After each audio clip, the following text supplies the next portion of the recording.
Good morning. નમસ્કાર વિદ્યાર્થી મિત્રો.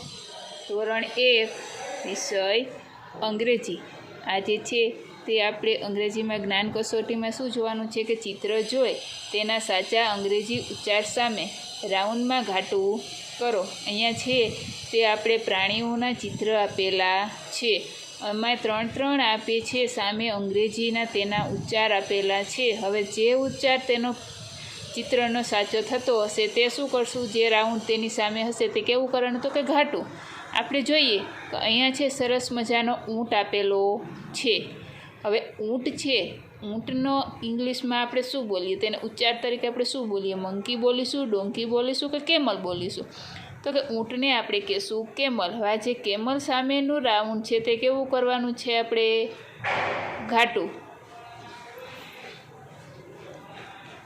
હવે બીજું છે અહીંયા ગધેડાનું ચિત્ર. ગધેડાને આપણે શું બોલીએ? ડોગ, શીપ કે ડોંકી? તો આપણે ગધેડાને કહેશું ડોંકી. ડોંકી છે તે કેવું કરશું? એનું ગ્રાઉન્ડ છે આપણે ઘાટું કરશું. હવે ત્રીજું છે અહીંયા ચિત્ર ઘેટાનું. ઘેટું છે તેને આપણે શું કહીએ? તો કે ઘેટાને કહેશું શીપ, ગોટ કે ઓક્સ. ઘેટાને કહેવાય શીપ, તેથી જે શીપનું રાઉન્ડ છે તે કેવું કરશું? આપણે ઘાટું.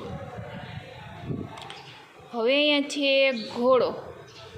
આ ઘોડાનું ચિત્ર છે તો ઘોડાને શું કહેવાય? રેબિટ, ડોગ કે હોર્સ? તો ઘોડાને કહેવાશે હોર્સ. હોર્સનું રાઉન્ડ આપણે ઘાટું કરીએ.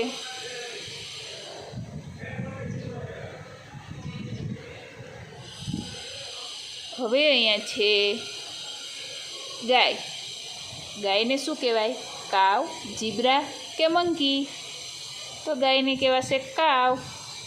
આ કાવ છે તેનું રાઉન્ડ કેવું કરવાનું? ઘાટું.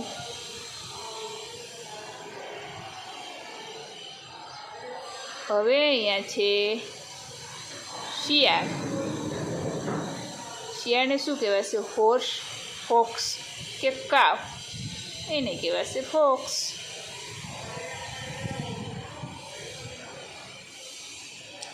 એ જોયા પછી આવે છે કે નીચે આપેલા ગુજરાતી શબ્દ માટે અંગ્રેજી ઉચ્ચાર લખો. અહીંયા છે પ્રાણીઓના નામ ગુજરાતીમાં આપેલા છે. હવે તેના સામે તેનો અંગ્રેજી ઉચ્ચાર લખવાનો છે. હવે કૂતરો છે તો કૂતરાને આપણે શું કહીએ અંગ્રેજીમાં? તો કે આપણે બોલીએ ડોગ. તેનો અંગ્રેજીમાં ઉચ્ચાર આપણે અહીંયા લખીશું ડોગ. હવે છે ઘોડો. ઘોડાને શું કહીએ? તો કે હોર્સ. આપણે ઘોડાની સામે લખીશું હોર્સ. હવે છે ઊંટ. ઊંટને ઇંગ્લિશમાં આપણે ઉચ્ચાર તરીકે બોલીએ કેમલ. હવે છે ઘેટું. ઘેટાને બોલીએ શીપ. આપણે અહીંયા લખશું શીપ. પછી બકરી. બકરીને શું કહેવાય? તો કે ગોટ. આપણે અહીંયા શું લખીશું? ગોટ. હવે છે બળદ. બળદને આપણે શું બોલીએ? ઓક્સ. અહીંયા આપણે લખીશું ઓક્સ. હવે આ જોયા પછી કીધું છે નીચે આપેલા અંગ્રેજી ઉચ્ચાર વાંચી અને ગુજરાતી અર્થ લખો. અહીંયા ગુજરાતી અર્થ આપેલો હતો અને અંગ્રેજી ઉચ્ચાર લખવાનો હતો. અહીંયા અંગ્રેજી ઉચ્ચાર આપેલો છે તેનો અર્થ લખશું.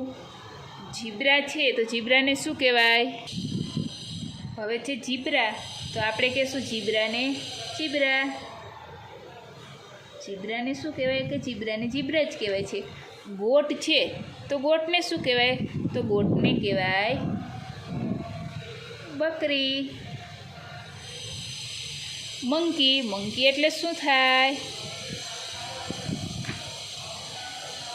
પાંદડો. ફોક્સ છે તો ફોક્સ એટલે શું થાય? શિયાળ. હવે છે ડોંકી. ડોંકી એટલે થશે ગધેડો. હવે છે રેબિટ. રેબિટ એટલે થશે સસલું. હવે છે નીચે શું કીધું કે યોગ્ય જોડકા જોડો. આ બાજુ છે આપણે ઉચ્ચાર આપેલો છે અને તેનો અર્થ છે આપણે આ બાજુ છે ઉચ્ચાર જોઈ અને અર્થ સાચો શોધી અને જોડકું જોડવાનું રહેશે. જેમ કે પહેલાં છે ફોક્સ. ફોક્સ એટલે શું થાય તો કે શિયાળ. હવે આ ફોક્સ છે અને અહીંયા શિયાળ છે તો તે બેને આપણે જોડી દેવાનું. હવે છે મંકી. મંકી એટલે થાય વાંદરો. આમાં ક્યાં વાંદરો છે તો કે આવ્યું અહીંયા. હવે મંકી અને વાંદરો છે તેને જોડી દઈએ. હવે છે કેમલ. કેમલ એટલે શું થાય ઊંટ.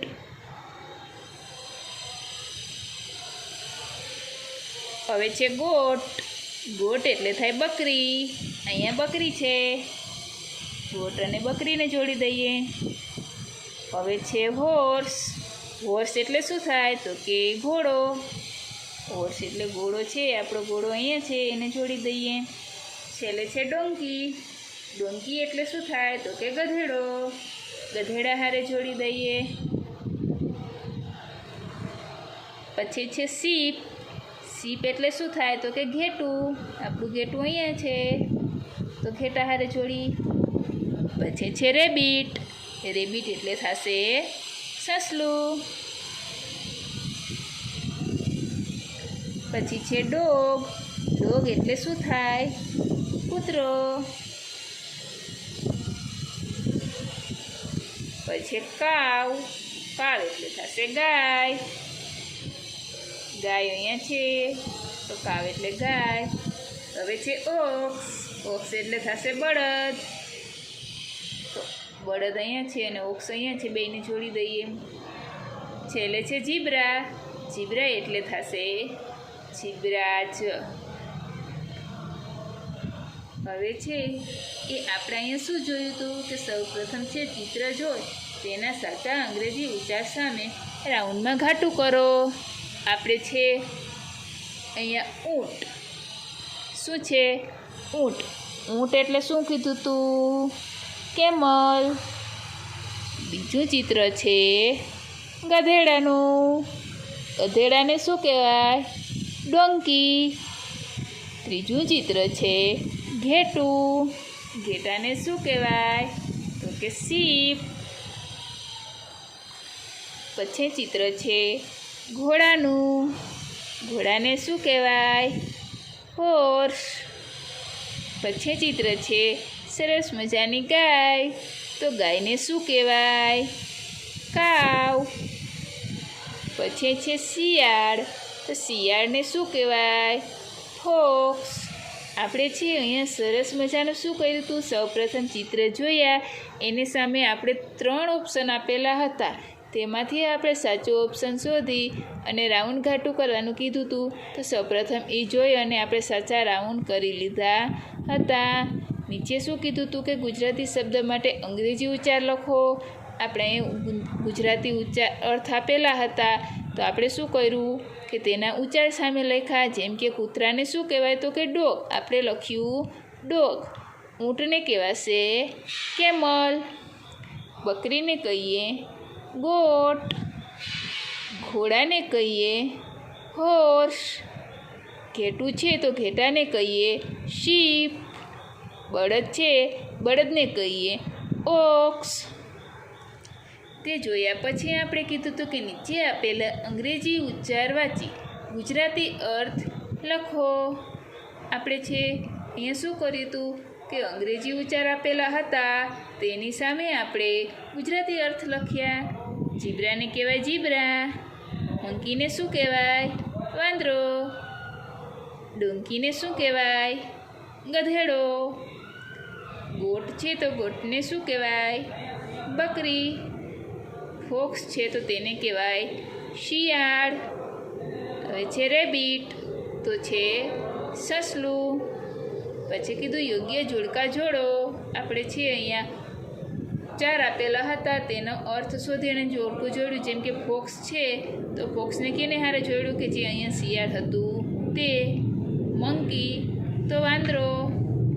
પછી કેમલ ઊંટ. ગોટ બકરી. હોર્સ છે ઘોડો. અને ડોંકી એટલે થયું ગધેડો. બીજા હતા શીપ. શીપ એટલે થશે ઘેટું. રેબિટ. તો રેબિટ એટલે સસલું. ડોગ. ડોગ એટલે કૂતરો. કાવ. કાવ એટલે ગાય. ઓક્સ. ઓક્સ એટલે બળદ. અને ઝીબ્રા. ઝીબ્રા એટલે ઝીબ્રા. આપણે છે આજે સરસ મજાની જ્ઞાન કસોટીમાં પ્રાણીઓને છે ચિત્ર જોઈ તેનો સાચો ઉચ્ચાર શોધીને રાઉન્ડ ઘાટા કર્યા. પછી ઉચ્ચારની સામે ગુજરાતી અર્થ લખ્યો, ગુજરાતી અર્થની સામે અંગ્રેજી ઉચ્ચાર લખ્યા અને જે અંગ્રેજી ઉચ્ચાર અને અર્થના જોડકા હતા તેને આપણે અહીંયા જોડ્યા.